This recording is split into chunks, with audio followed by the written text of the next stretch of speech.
It's time, of course, for the number and chart of the day, and I'm going to hand over to Francis. What's it looking like? Well, it's looking like a two-digit number, but there's a lot behind it. The number of the day is 19 because South Africa, and indeed Africa's biggest grocer, Shoprite, reported its first annual decline in profits today, the first in 19 years. So this is momentous. Headline earnings fell by 3.8%. Shoprite is one of the retailers that until now was increasing its profitability despite the huge pressures on consumers. Instead of raising prices, Shoprite tried to absorb the increases, especially in the lower market in Shoprite stores, and encourage more South Africans to shop. But Shoprite is finally feeling the pinch. Now, besides consumers spending less or only being able to spend less, Shoprite was impacted this year by the sugar tax, by higher fuel prices, by a currency devaluation in Angola that has been quite significant. And of course, if that wasn't only its woes, shares in the grocer also fell earlier this year after billionaire businessman Christo Wiese sold millions of shares. Wiese, remember, needed to raise cash after his net worth was dramatically reduced by the scandal at another retailer, Steinhoff. Now, if Shoprite has anything to thank its lucky stars for, at one stage Wiese was trying to merge his interests in Steinhoff and Shoprite, but that tie-up was reportedly resisted by Shoprite's former leadership, so it didn't happen, and that meant Shoprite was sheltered when the Steinhoff scandal hit. Well, shares in Shoprite fell by 7% at one stage today. They did recover, but still closing more than 4% in the red. The CEO, Pieter Engelbrecht, told the results presentation it was the toughest year he could remember. He spoke to our reporter in Cape Town, Nomawethu Solwandle. Angola is more than 50% of the total contribution in the non-RSA operations. So there were a few factors. We had to apply hyperinflation for the first time. The currency devalued by more than 50%. And we come out of a base over the last 2 years of a 65.9% sales growth. So it was a very high base which we were up against as well. So it did have a material impact on the overall performance of this year. While we're on non-RSA profits, let's speak again about Nigeria as well as Zambia. How are those two countries doing?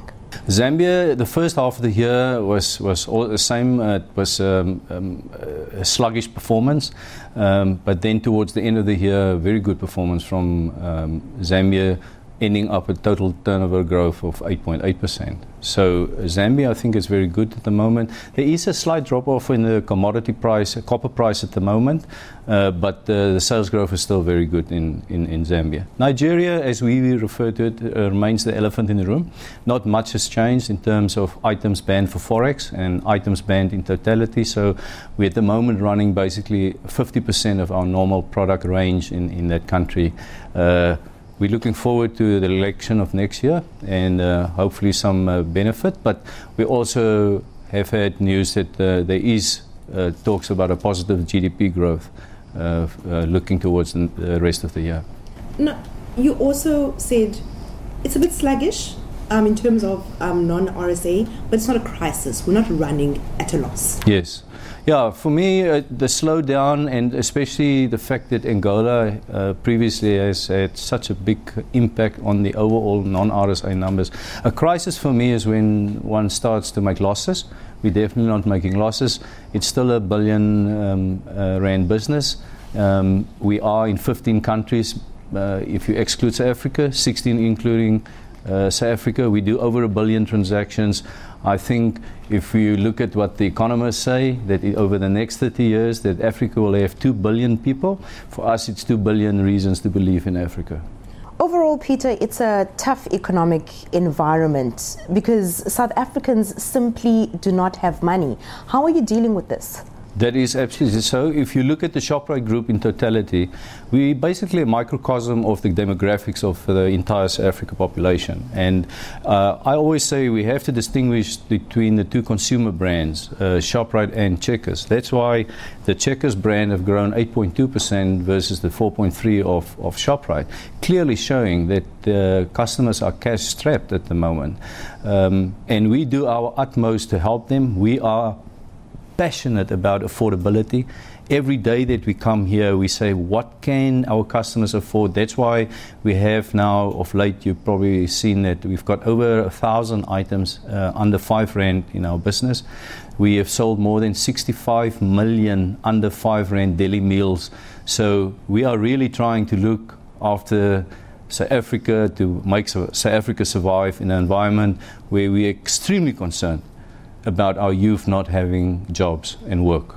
And again here, this year, Shoprite created 3,676 jobs, over 36,000 jobs over the last 5 years.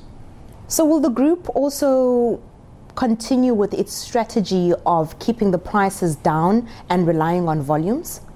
Absolutely.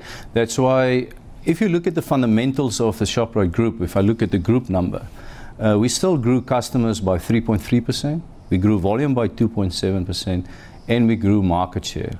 So fundamentally, the business is very sound. We have been in an investment cycle in terms of we took on a new distribution center.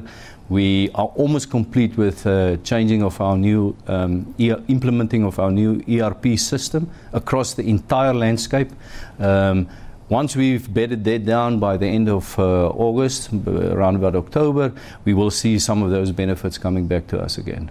Now, the Shoprite Group wanted a bigger slice in what we call the middle class segment. How have things been going, especially competing with other stores that have been doing this for a very long time? What we set ourselves out to do 18 months ago, so we want a higher share of the higher LSM share of wallet. We then introduced our Fresh X stores. Last time we did the presentation was the one in Century City. And I must say, if one look at the brand watch that brought out the valuation of the Checkers brand recently, that was an increase of 33% in the last year. So customers are definitely voting for their change that we brought about. The increased attention on fresh, the introduction of 104 convenience meals, so definitely we see us penetrating that market better. That's why Checkers grew at 8.3% and have gained 0.32% in market share. Now, since 2015, Peter, you haven't seen eye to eye with the unions. How is your relationship with the unions at this point? I know that in the presentation you said that last night you managed to break through. Yes, 5 minutes to 9 last night we concluded on both issues. The dispute since 2015 as well as the new wage negotiations was concluded last night. I cannot divulge any of the information because it still has to go to the members. We're passionate about our people and we do an enormous amount for our people. That they find it difficult in their circumstances, that they have certain demands, rightful demands.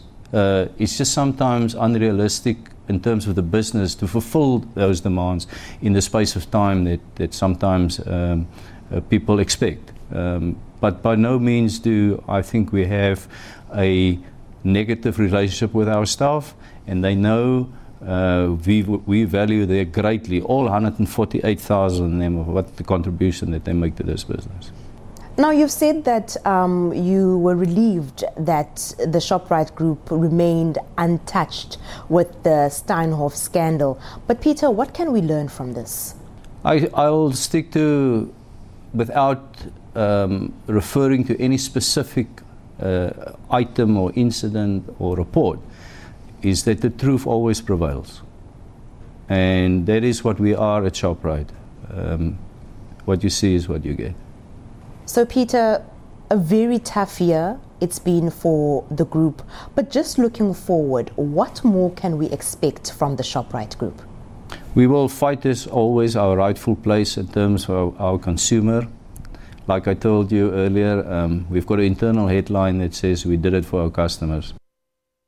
So Pieter Engelbrecht there with the runaway success story that has been Shoprite for a number of years now. A few breaks on that story, you could say, Francis, but I thought it was particularly interesting that having taken on the lower end of the market now through their Checkers brand, they're going after the higher end of the market with the kind of produce and convenience goods in those stores. Very, very interesting developments there. It is interesting because that is the Woolies fear for a very long time. Those consumers with a bit of money to throw around on convenience goods, health goods, and you may have seen the new generation Checkers stores often, well, I've seen in Johannesburg appearing right next to a Woolies, so they're competing head to head, offering convenience, healthy foods, fresh produce, and that is a race that's heating up.